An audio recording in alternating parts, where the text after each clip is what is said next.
Baik, kita mulai ya. Bismillahirrahmanirrahim. Assalamualaikum warahmatullahi wabarakatuh. Selamat pagi anak-anak. Untuk memulai kegiatan pembelajaran hari ini, alangkah lebih baiknya kita berdoa terlebih dahulu ya. Silakan kepada ketua kelas untuk memimpin doa terlebih dahulu. Baik, terima kasih. Nah, gimana nih teman-teman kabarnya? Sehat? Oke, harus semangat ya, karena kita di pagi yang cerah ini kita akan kembali belajar dan membahas tentang kejadian-kejadian masa lalu yang penting untuk kehidupan kita di masa sekarang ini gitu ya. Untuk hari ini apakah ada yang nggak masuk? Oke, bagus ya kalau hadir semua. Nah, buat yang udah hadir, kita harus semangat dalam mengikuti pembelajaran gitu ya. Udah pada sarapan? Oke, kalau belum nanti ya istirahat kita sarapan di kantin.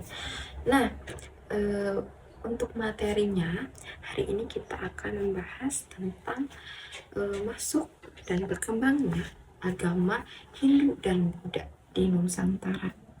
Nah, materi ini cukup penting untuk kita pelajari. Kenapa? Karena di Indonesia sendiri baik agama Hindu dan Buddha merupakan agama yang diakui ya secara sah oleh negara. Walaupun misalnya kalian di sini alhamdulillahnya beragama Islam semua, atau mungkin tidak ada yang menganut kepercayaan Hindu dan Buddha, tapi itu bukan menjadi penghalang kalian jadi untuk malas-malasan gitu ya mempelajari materi ini. Ini penting karena ini menjadi bagian dari sejarah bangsa Indonesia, karena Indonesia ini tidak langsung terbentuk menjadi sebuah NKRI gitu ya, tapi terdapat sejarah yang panjang mulai dari nenek moyang, kerajaan-kerajaan, kemudian penjajahan, hingga kita bisa ada di masa yang sekarang ini. Sebagai generasi bangsa gitu ya, ini penting untuk kita pelajari agar kita tahu bagaimana sejarah dari negara kita sendiri. Nah, mengenai agama Hindu dan Buddha ini dipercaya masuk lebih awal sebelum agama Islam ya. Nah, nanti juga di semester 2 kita akan mempelajari tentang agama Islam juga ya, sejarahnya, bagaimana masuknya dan lain-lain itu. Tapi karena secara periodisasi memang yang masuk ke Nusantara adalah agama Hindu dan Buddha terlebih dahulu ya. Oke. Nah, untuk tujuan pembelajarannya pada hari ini, yang pertama ialah peserta didik mampu memahami awal masuk dan berkembangnya kerajaan Hindu-Buddha ke Nusantara. Kemudian yang kedua, peserta didik mampu menjelaskan kerajaan-kerajaan bercorak Hindu dan Buddha yang pernah ada di Nusantara. Yang ketiga, peserta didik mampu mengidentifikasikan peninggalan-peninggalan kerajaan Hindu Buddha di Indonesia. Nah, Ibu harap setelah kalian mempelajari materi ini, tujuan pembelajaran ini dapat tercapai ya. Oke. Sebelum lebih jauh ke materi, Ibu ada pertanyaan untuk kalian. Yang pertama, setahu kalian, apa sih perbedaan candi yang bercorak Hindu dan Buddha? Ada yang tahu? Oke, jadi kalau kalian belum pernah dengar ya, apa sih yang bisa membedakan gitu secara kasat mata dengan mata kita melihat gitu ya, secara fisik. Nah, kalau dari bentuknya, candi bercorak Hindu itu biasanya dia bentuknya itu tinggi ke atas ya. Contoh Candi Prambanan ya. Kalian boleh lihat sekarang di Google lah, searching bentuk Candi Prambanan. Siapa tahu dari kalian belum ada yang belum pernah ke Candi Prambanan, atau yang udah pernah lihat langsung pasti kalian tahu ya. Candi Prambanan itu dia bentuknya tinggi ke atas dan ada banyak ya, ada banyak gitu. Yang kemudian untuk candi yang bercorak Buddha itu dia bentuknya ke samping gitu ya. Contoh yang paling terkenal adalah Candi Borobudur ya. kalian pasti tahu lah ya, walaupun misalnya belum pernah ke sana itu pasti kalian tahu lah Candi Borobudur gitu. Oke, itu ya tadi. Nah, pertanyaan yang kedua, menurut kalian mengapa sih ada peninggalan-peninggalan berupa candi? Kira-kira siapa yang membangunnya? Nah, nanti setelah kita mempelajari materi ini, kita akan tahu ya dari mana nih peninggalan-peninggalan ini. Baik itu candi, prasasti, terus apa lagi, yupa, dan lain-lain. Nanti kalian akan mulai mengetahui peninggalan-peninggalan dan asal-muasalnya, atau mungkin siapa rajanya, siapa kerajaannya. Ya, seperti itu. Nah, kita langsung masuk aja ke materi, yaitu masuknya agama dan kebudayaan Hindu-Buddha ke Nusantara. Nah, masuknya agama Hindu dan Buddha tentunya terdapat beberapa alasan atau penyebab dan juga atau cara gitu ya. Nah, inilah yang nantinya kita sebut sebagai teori.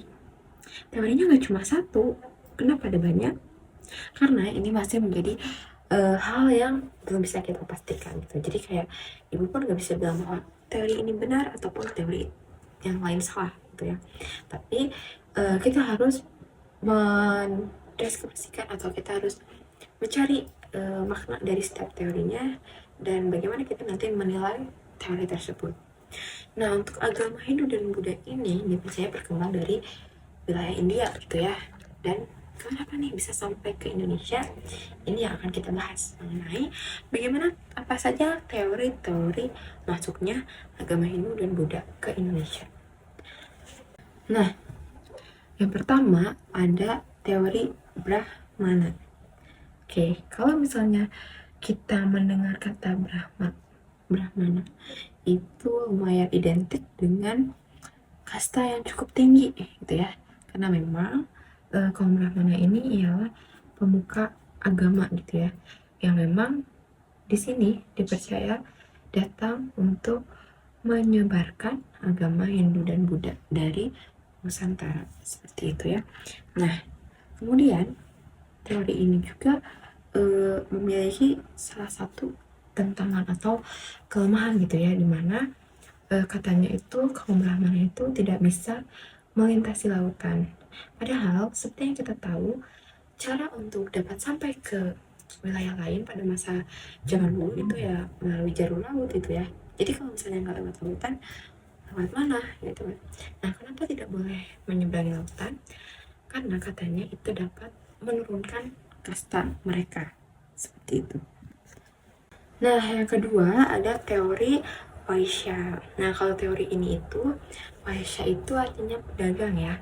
Jadi kalau menurut teori ini agama Hindu dan Buddha masuk ke Nusantara itu dibawa oleh para pedagang dari India gitu ya. Yang mana kan memang Nusantara ini menjadi salah satu jalur perdagangan gitu ya. Nah, jadi ketika memang ada pedagang yang datang, kemudian mereka itu singgah. Kemudian beberapa dari mereka mungkin menikah gitu ya dengan warga masyarakat setempat, seperti itu yang akhirnya dengan adanya interaksi sosial yang sering terjadi ya akhirnya mereka sambil menyebarkan agama Hindu dan Buddha, seperti itu ya. Nah, teori Waisa ini atau golongan pedagang ini memang dipercaya merupakan golongan yang paling banyak datang ke Nusantara, seperti itu. Kemudian yang ketiga ada teori kesatria.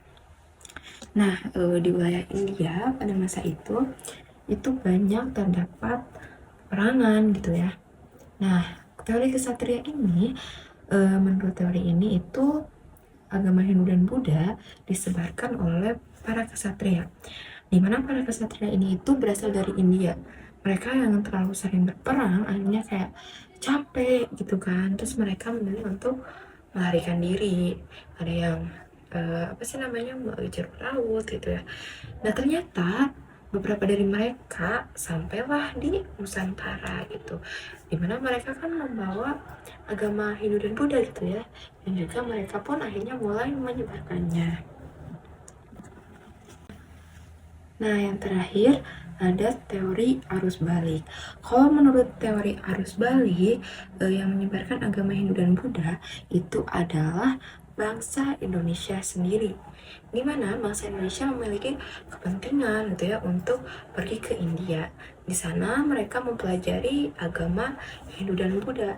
Nah, sekembalinya mereka dari India, mereka pun menyebarkan ilmu-ilmu yang dipelajarinya, terutama tentang agama Hindu dan Buddha, seperti itu ya. Jadi, kalau teori arus balik itu intinya kita dari Indonesia pergi ke India dan kembali lagi ke Indonesia. Itu ya, ada 4 teori penyebaran agama Hindu Buddha di Indonesia. Ada teori Brahmana, Waisya, Kesatria, dan arus balik. Nah, sampai sini ada yang ingin ditanyakan?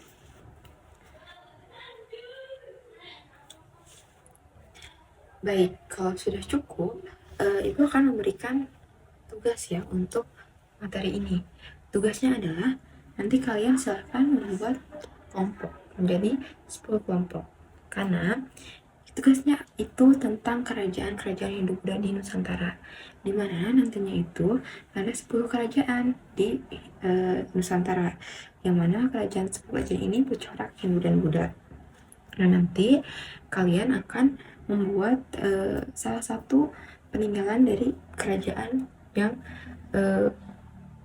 kerajaan kelompok kalian gitu. Misalnya kalian dari kerajaan Sriwijaya seperti itu. Nanti apa peninggalannya? Misalnya berupa candi, prasasti, yupa, dan lain-lain yang memang menjadi berkaitan juga gitu dengan kerajaan itu. Dan nanti proyek ini yaitu namanya proyek museum mini, karena nanti setelah kalian membuat peninggalan itu apa sih ya, kayak replika peninggalan kalian bisa buat dari bahan-bahan yang mudah ditemukan, misalnya kardus, terus kertas, ataupun stik kayu, boleh gitu, yang penting sekreatif kalian. Nanti kalau sudah jadi, kita akan buat pameran mini. Nanti ada kelompok yang bertugas memamerkan hasil karyanya, dan juga ada kelompok yang bertugas melihat hasil karyanya, melihat-lihat tuh ya, ibaratnya pengunjung gitu. Nah, nanti bergantian gitu ya, nanti sistemnya akan bergantian. Nah, untuk pengunjungnya juga nanti akan Ibu berikan LKPD untuk mengisi pertanyaan-pertanyaan berkaitan dengan museum yang dikunjunginya. Jadi, pengunjung pun nggak cuma mengunjungi museum, tapi mereka juga harus menerima informasi sebaik-baiknya dan menuliskannya dalam bentuk menjawab soal. Sementara itu, untuk penjaga museumnya, kalian bisa menjawab pertanyaan-pertanyaan yang diajukan oleh pengunjung, dan juga kalian harus mempresentasikan tentang apa yang kalian buat gitu ya. Jadi kalian jelaskan apa yang memang kalian buat itu. Tugasnya berkelompok ya. Nah, berkaitan dengan tugas, apakah ada yang ingin ditanyakan? Nah, oke, untuk pengerjaannya ini Ibu kasih waktu sekitar 2 minggu ya. Setelah itu baru kita presentasikan. Kalian boleh mengerjakannya di kelas saja, jangan dibawa pulang ya. Ada lagi? Oke, baik, kalau cukup, mungkin untuk materi hari ini tentang teori aja ya. Nah, untuk menutup pembelajaran hari ini, Ibu ingin meminta bantuan kalian untuk memberikan kesimpulan tentang materi hari ini. Ada yang mau? Iya, silakan. Oke, baik. Terima kasih ya yang sudah membantu memberikan kesimpulan. Jadi hari ini kita telah mempelajari teori-teori masuknya Islam ke Nusantara tadi ya. Ada 4 teori yang perlu kita ketahui. Ada teori Brahmana, ada teori Waisya, ada teori Kesatria, dan juga ada teori arus balik. Nah, nanti kalian silahkan sambil membaca dan mencari tahu informasi mengenai keempat teori tersebut ya, kayak pendukungnya ataupun kelemahannya, dan juga hal-hal lainnya yang berkaitan dengan teori tersebut. Nanti kalau minggu depan kalian menemukan hal-hal menarik atau hal-hal yang memang belum Ibu sampaikan, nanti Ibu akan memberi kalian waktu untuk memberikan informasi tersebut kepada teman-teman kalian. Jadi sampai rumah kalian bisa mempelajari lebih lanjut materi yang Ibu sampaikan hari ini. Seperti itu ya, dapat dipahami? Oke, nah sebelum menutup kegiatan hari ini, Ibu ingin mengetahui gitu, apakah kalian merasa senang gitu dengan pembelajaran sejarah hari ini, atau memang ada hal-hal yang ingin kalian sampaikan untuk evaluasi dari pembelajaran sejarah yang ibu lakukan hari ini. Oke, baik, kalau sudah cukup, terima kasih banyak. Mungkin untuk pertemuan kita hari ini dicukupkan. Jangan lupa kita akan bertemu lagi minggu depan, dan kalian sudah membawa bahan-bahan yang kalian perlukan untuk membuat proyek tersebut ya. Nanti silakan kalian mulai buat bersama kelompok kalian. Terima kasih banyak untuk hari ini. Tetap semangat, jaga kesehatan, dan tetap rajin belajar ya. Aku tutup. Wabillahi taufiq wal hidayah. Wassalamualaikum warahmatullahi wabarakatuh.